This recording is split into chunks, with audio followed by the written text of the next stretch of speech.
నమస్తే, నేను మీ హరిత. ఇప్పుడు నేను మియాపూర్లోని హెగ్డే ఫర్టిలిటీ సెంటర్లో ఉన్నాను. పిల్లలు లేని వారికి ఐవీఎఫ్ ఒక వరం లాంటిదని చెప్పొచ్చు. అయితే కొన్ని హెల్త్ ఇష్యూస్ వల్ల లేదా మరే ఇతర కారణం చేతనైనా పిల్లల్ని లేటుగా కనాలి అనుకునే వారికి ఎగ్ ఫ్రీజింగ్ అనేది ఒక బెటర్ ఆప్షన్ కింద చెప్పొచ్చు. అసలు ఎగ్ ఫ్రీజింగ్ అంటే ఏంటి తెలుసుకుందాం, పదండి. నాతో పాటు ఉన్నారు డాక్టర్ దుర్గా వైట్ల గారు. డాక్టర్ గారు నమస్తే అండి. నమస్తే అండి. అసలు ఎగ్ ఫ్రీజింగ్ అంటే ఏంటి? అంటే ఎగ్ ఫ్రీజింగ్ అంటే మామూలుగా ఫర్టిలిటీ ట్రీట్మెంట్స్లో ఎగ్ ఫ్రీజింగ్ అనేది one of the latest technology అనమాట. సో అండ కణాలని మనము ఫ్రీజ్ చేసుకునే పద్ధతిని మనం ఎగ్ ఫ్రీజింగ్ అని అంటాము. సో దాంట్లో ఏం చేస్తామంటే కొన్ని పేషెంట్స్ ఎవరైతే ఇప్పుడు ప్రజెంట్ ప్రెగ్నెన్సీ వద్దని అనుకుంటున్నాను, what ever may be the reason, అంటే కొన్ని కారణాల వల్ల, లైక్ మ్యారేజ్ అయ్యి ఫస్ట్ స్టేబుల్ పార్ట్నర్ ఉండకపోవచ్చు, they want to plan pregnancy, stable relationship ఉన్న తర్వాత ప్రెగ్నెన్సీ ప్లాన్ ఇంటెన్షన్ ఉన్న వాళ్ళకి మనము ఎగ్ ఫ్రీజింగ్ అనే పద్ధతి ద్వారా ఎగ్స్ ఫ్రీజ్ చేసి ఫ్యూచర్లో ఆ ఎగ్స్ని ఉపయోగించుకోవడానికి అవకాశం ఉంటుందన్నమాట. హెల్త్ ఇష్యూస్ ఉన్నా ఇప్పుడు ఎగ్ ఫ్రీజ్ చేసుకొని తర్వాత హెల్తీ బేబీని కనే ఛాన్స్ ఉంటుందా? అంటే హెల్త్ ఇష్యూస్ అనేది రకరకాలు ఉంటాయండి. ఫర్ ఎగ్జాంపుల్ ఇప్పుడు ఎగ్ ఫ్రీజింగ్ అనేది అసలు స్టార్ట్ అయింది మనకి ఫర్టిలిటీ ప్రిజర్వేషన్స్, అంటే క్యాన్సర్స్ ఉన్న పేషెంట్స్లో ఒకవేళ ఇప్పుడు ప్రెగ్నెన్సీ వద్దు అని అనుకున్నా, డెఫినెట్లీ క్యాన్సర్ డిటెక్ట్ అయిన తర్వాత ఫస్ట్ ప్రయారిటీ వచ్చేసి క్యాన్సర్ ట్రీట్మెంట్స్ ఉంటుంది. సో చాలా మట్టుకు క్యాన్సర్ ట్రీట్మెంట్స్లో ఏమవుతుందంటే ఏదైతే మెడికేషన్స్ వాడతారో, కీమోథెరపీ కానీ రేడియోథెరపీ కానీ, సో దాంట్లో ఎగ్స్ని డ్యామేజ్ చేస్తాయి అనమాట. అండాశయాలు అండకణంని డ్యామేజ్ చేసేస్తాయి, గొనాడోటాక్సిక్ డ్రగ్స్ ఉంటాయి అనమాట.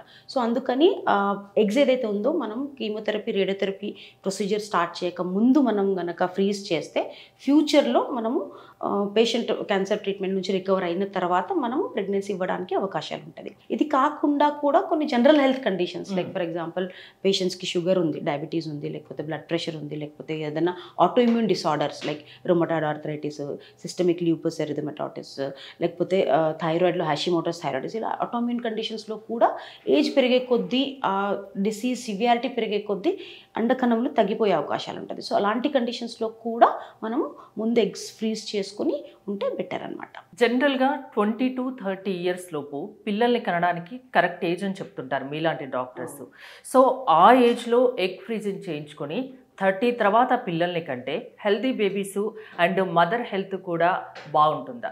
ద పర్పస్ అంటే ఈ ఎగ్ ఫ్రీజింగ్ పర్పసే అది అండి. ఎందుకంటే మనం ఎప్పుడైతే ఎగ్స్ ఫ్రీజ్ చేస్తాం, ఫర్ ఎగ్జాంపుల్ ఒక పర్టికులర్ పేషెంట్కి మనం 22 yearsలో ఎగ్స్ ఫ్రీజ్ చేస్తాము అంటే, ఏదైతే ఆ 22 yearsలో మనం ఎగ్స్ తీసామో అక్కడికి ఏజ్ ఆగిపోతుంది అనమాట, ఎగ్స్ లైఫ్ ఆగిపోతుంది. సో వీఆర్ ఫ్రీజింగ్ ఒక -198 degreesకి మనం ఫ్రీజింగ్ చేసి అలా ఉంచేస్తాం అనమాట.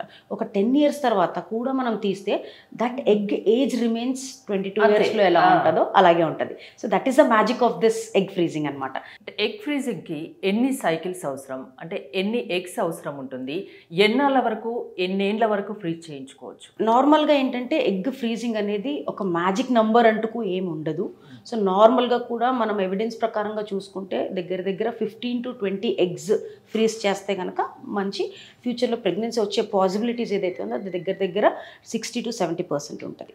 సో ఈ ఎగ్స్ కూడా అగైన్ ఏజ్ పరంగా ఉంటుంది. ఫర్ ఎగ్జాంపుల్ ఒక 22 years old అమ్మాయిని తీసుకున్నాం, వాళ్ళలో 15 eggs ఫ్రీజ్ చేసినా పర్వాలేదు.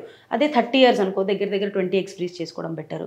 35 years అనుకోండి, ఒక 25-30 eggs. అలాగే ఏజ్ పెరిగే కొద్దీ ఎగ్స్ ఎంత ఎక్కువ ఎగ్స్ తీసుకుంటే అంత మంచిది. ఎందుకంటే వయసు పెరిగే కొద్దీ ఎగ్ క్వాలిటీ అనేది డిటోరియేట్ అయిపోతుంది అనమాట, తగ్గిపోతుంది. సో దాంతో వచ్చే పిండంల క్వాలిటీ కూడా తగ్గుతుంది. సో ప్రెగ్నెన్సీ పాసిబిలిటీ కూడా తగ్గుతుంది. అందుకని ఏజ్ పరంగా కూడా నంబర్ ఆఫ్ ఎగ్స్ అనేది ఫ్రీజ్ చేయడం జరుగుతుంది. ప్రాసెస్ ఎలా ఉంటుంది అండ్ ఏమైనా పెయిన్తో కూడుకున్నదా ఇది ప్రొసీజర్? సో ప్రాసెస్ ఎలా ఉంటుందంటే జనరల్ ఐవీఎఫ్ ట్రీట్మెంట్ ఎలా ఉంటుందో అలాగే ఉంటుంది, ఎక్సెప్ట్ అక్కడ ఏంటంటే మనం స్పర్మ్తో ఫర్టిలైజేషన్ చేస్తాం, ఇక్కడ ఫర్టిలైజేషన్ చెయ్యం. సో నార్మల్గా పేషెంట్కి డేట్ వచ్చిన 2వ రోజు నుంచి మనం హార్మోనల్ ఇంజెక్షన్స్ అనేది ఇవ్వడం జరుగుతుంది. సో దాదాపు ఇంజెక్షన్స్ 8 to 10 days ఇంజెక్షన్స్ ఇవ్వడం జరుగుతుంది. రెగ్యులర్గా ఫాలిక్యులర్ స్కాన్ చేసి మనం ఇచ్చిన మెడిసిన్స్కి రెస్పాన్స్ ఎలా వస్తుందో అది చూస్తాం. చూసిన తర్వాత 1 fine day ఎప్పుడైతే good number of eggs mature సైజుకి వచ్చాయో అప్పుడు మనము ఒక ట్రిగ్గర్ ఇంజెక్షన్స్ అనేది ఇవ్వడం జరుగుతుంది. దాని తర్వాత ఒక 35 hours తర్వాత అనెస్థీసియా ఇచ్చి మనం ఈ అండకణాలన్నీ మనం ఆస్పిరేట్ చేస్తాం అనమాట. పెయిన్ సెన్సిటివ్నెస్ అనేది ఒక్కొక్క పేషెంట్కి ఒక్కొక్కలా ఉంటుంది. సో దాంట్లో 2 భాగాలుగా మనం చూస్తే కనుక ఫస్ట్ ఇంజెక్షన్స్ తీసుకున్నప్పుడు ఏమేమి మనం ఎక్స్పెక్ట్ చేయొచ్చు. ఈ మధ్య కాలంలో నీడిల్స్ అనేది చాలా తిన్నుగా ఉంటున్నాయి. ఒకప్పుడు ఐవీఎఫ్ ఈ స్టిమ్యులేషన్ చేసినప్పుడు నీడిల్స్ అనేది మందంగా ఉండేది, పెయిన్ అనేది ఎక్కువ ఉండేది. ఇప్పుడు కూడా పేషెంట్ సెన్సిటివిటీని బట్టి కొంతమందికి తక్కువ పెయిన్ ఉండొచ్చు, కొంతమందికి కొంచెం మాదిరిగా పెయిన్ ఉంటుంది అనమాట. సో అది కాకుండా ఇంజెక్షన్ సైట్ ఏదైతే ఇస్తామో మనం పొట్ట దగ్గర ఇస్తాం అనమాట, అక్కడ రియాక్షన్ చిన్న చిన్న ఎలర్జీ రియాక్షన్స్, రెడ్నెస్ రావడం, కొంచెం అలా దురద రావడం, ఇలాంటివన్నీ ఉంటాయి. ఒకవేళ పేషెంట్ మైండ్ సెట్ చేసుకొని మెంటల్గా ప్రిపేర్ అయిపోయి ఇంజెక్షన్స్ కదా అని యాక్సెప్ట్ చేసుకోగలిగితే స్టిమ్యులేషన్ పీరియడ్లో పెయిన్ ఏమి ఉండదు. నెక్స్ట్ క్వశ్చన్ వచ్చేసి ఎగ్ తీసే ప్రొసీజర్ పెయిన్ఫుల్ ఉంటుందా అనేది.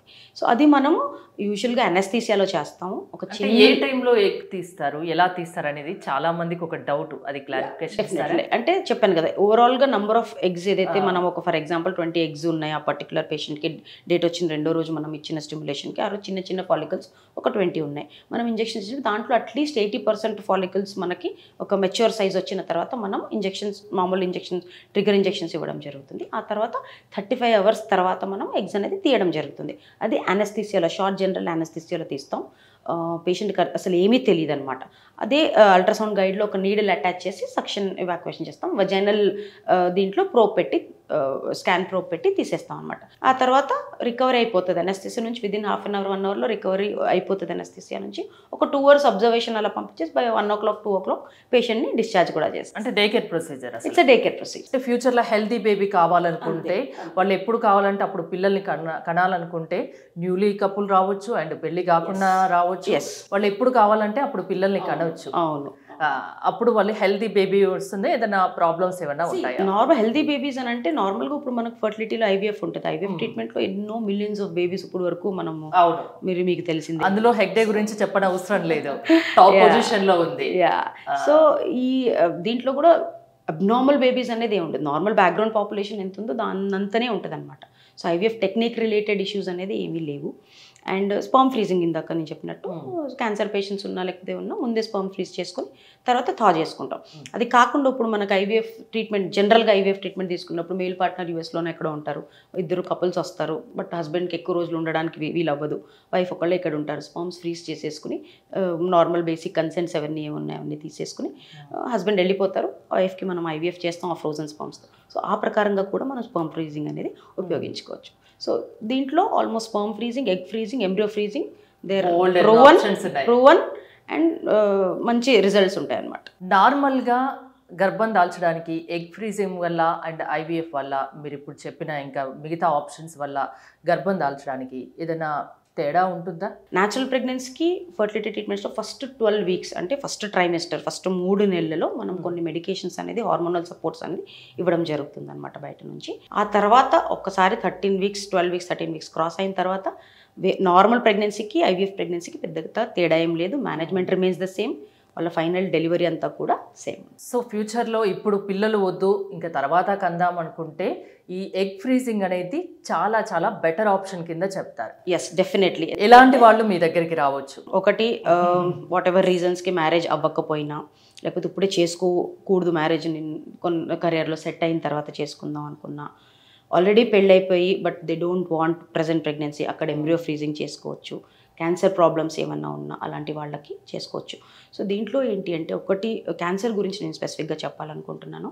నార్మల్గా ఏమవుతుందంటే when person is diagnosed with cancer, so first మనకి ఒక ఫ్యామిలీలో it's a tragic thing, right? Cancer థింగ్ని డైజెస్ట్ చేసుకోవడానికి, వాటికి అయ్యే ఎక్స్పెన్సెస్ని జీర్ణించుకోవడానికే టైం పడుతుంది, మెంటలీ బాగా బ్రోకన్ డౌన్ అయిపోతారు. బట్ అప్పుడు మనము ఈ ఫర్టిలిటీ గురించి చెప్పిన వాళ్ళకి పెద్దగా వాళ్ళకి they don't think in angle, ఈ యాంగిల్లో వాళ్ళు ఎక్కువగా ఆలోచించారు. బట్ ఎస్, చాలా మంది ఆ టైంలో ఆలోచించరు. ఎందుకంటే వాళ్ళ ఫస్ట్ ప్రయారిటీ ట్రీట్మెంట్స్, వాళ్ళకి అరేంజ్మెంట్ చేసుకోవడానికి, ఫైనాన్సెస్ అరేంజ్మెంట్ చేసుకోవడానికి, మెంటల్గా ప్రిపేర్ అవ్వడానికి అక్కడే ఎక్కువ టైం అయిపోతుంది. బట్ లేటర్ ఒక 3 years 2 years తర్వాత వస్తున్నారు మా దగ్గరికి. అప్పుడు వచ్చినా పెద్దగా మేము చేసేది ఏమి ఉండదు. అప్పుడు మళ్ళీ వాళ్ళ ఎగ్స్ అనేది చాలా మట్టుకు డ్యామేజ్ అయిపోతాయి కీమోథెరపీ, రేడియోథెరపీతో. సో అప్పుడు మళ్ళీ డోనర్ ఎగ్స్ ఆప్షన్స్కి వెళ్ళాల్సి వస్తుంది. సో అలాంటి కండిషన్స్ వాళ్ళకి డెఫినెట్లీ ఇది ఒక మంచి ఆప్షన్ అనే చెప్పొచ్చు. అది కాకుండా ఎండోమెట్రియోసిస్ పేషెంట్స్, కొంతమందికి పీరియడ్స్లో చాలా సివియర్ పెయిన్ ఉంటుంది. అది మెనార్కి అంటే ఫస్ట్ పెద్ద మనిషి అయినప్పటి నుంచి కూడా పెయిన్ వస్తూ ఉంటుంది. అది కొంచెం పేరెంట్స్ గమనించుకొని ఆ కండిషన్ ఏమన్నా ఓవరీని బాగా డ్యామేజ్ చేసేస్తుందా, ఎగ్స్ని బాగా తగ్గించేస్తుందా, అవి మధ్య మధ్యలో స్కాన్లు చేయించుకొని చూడొచ్చు. అది కాకుండా ఒక కపుల్ మ్యారేజ్ అయ్యింది, సో ఓకే 25 yearsలోనే పెళ్ళయింది అనుకోండి, చాలా ఏమనుకుంటారు ఇప్పుడే కదా పెళ్ళయింది అనుకుంటారు. But what I would suggest as a fertility specialist, because మేము ఎన్నో పేషెంట్స్ని చూస్తుంటాం. ఫస్ట్ ప్రెగ్నెన్సీ ప్లానింగ్ లేకపోయినా పర్వాలేదు, ఒక్క ఫర్టిలిటీ కన్సల్టెంట్ దగ్గరికి వెళ్ళండి, మీ బేసిక్ ఫర్టిలిటీ ప్రొఫైల్ చెక్ చేయించుకోండి. అండకణాల కౌంట్ బాగుందా, గర్భాశయం బాగుందా, వీర్యకణాల కౌంట్ బాగుందా, ఇవన్నీ బాగుంది అనుకోండి, తీసుకోండి టైం 1 year 2 years. అప్పుడు అవ్వకపోతే దెన్ యూ కెన్ కన్సల్ట్. ఇబ్బందులు ఏమన్నా ఉంటే at least you can act before, అంతే కదా. తర్వాత డ్యామేజ్ అయిపోయిన తర్వాత మనం రెట్రోస్పెక్టివ్గా ఆలోచించి బాధపడేదానికన్నా ముందు ఒక ఇది తీసుకోవడం అనేది చాలా ఇంపార్టెంట్. మన పెద్దవాళ్ళు చెప్తుంటారు ఏ వయసులో జరగాల్సిన ముచ్చట ఆ వయసులో జరగాలి, పిల్లలు కూడా ఆ వయసులోనే ఎంగేజ్లోనే కనాలి అని. సో అలా కనలేని వాళ్లకు ఎగ్ ఫ్రీజింగ్ అనేది better and best option. Yes, definitely egg freezing, fertility preservation, embryo freezing, sperm freezing, ఇవన్నీ కూడా డెఫినెట్లీ బెటర్ ఆప్షన్.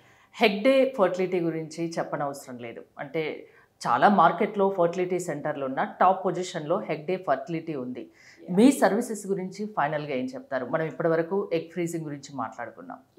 సో మన హెగ్డే దగ్గర ఏంటంటే from the basic treatments, ovulation induction, IUI, ఐవీఎఫ్లో కూడా ఎన్నో అడ్వాన్సెస్ ఉంటాయి.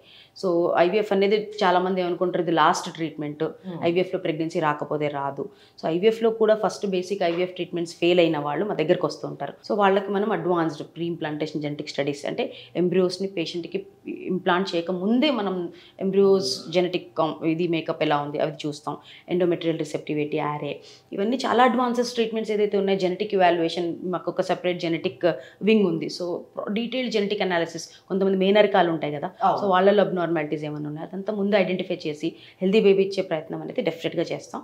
అది కాకుండా మన దగ్గర ఏంటంటే ఆర్ఐ విట్నెస్ సిస్టమ్ అనేది ఉంటుంది. అంటే చాలా మందికి ఇప్పుడు మనకి బాలీవుడ్లో సినిమాలు కూడా వచ్చాయి కదా, గుడ్ న్యూస్ ఇవన్నీ. సో ఎక్కడైతే గ్యామెట్స్ ఎక్స్చేంజ్ అయిపోతుంది, సో ఈ భయం అనేది ప్రతి పేషెంట్లో ఉంటుంది, ప్రతి పేషెంట్కి ఉంటుంది.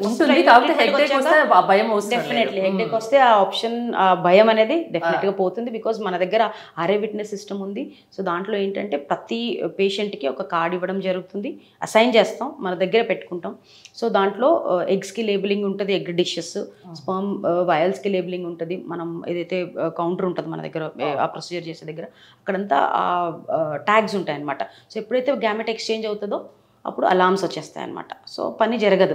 సో అక్కడ ఆపి మనం అది చూసుకుంటాం. సో యూజువల్గా ఎగ్ ఎక్స్చేంజ్, స్పర్మ్ ఎక్స్చేంజ్ అనేది 2 కారణాలుగా జరగదు. ఒకటి యాజ్ అ ఇన్స్టిట్యూట్ డాక్టర్సో ఎంబ్రియాలజిస్ట్లో వాళ్ళు కావాలని చేయాలి, లేకపోతే బై మిస్టేక్ అవ్వచ్చు.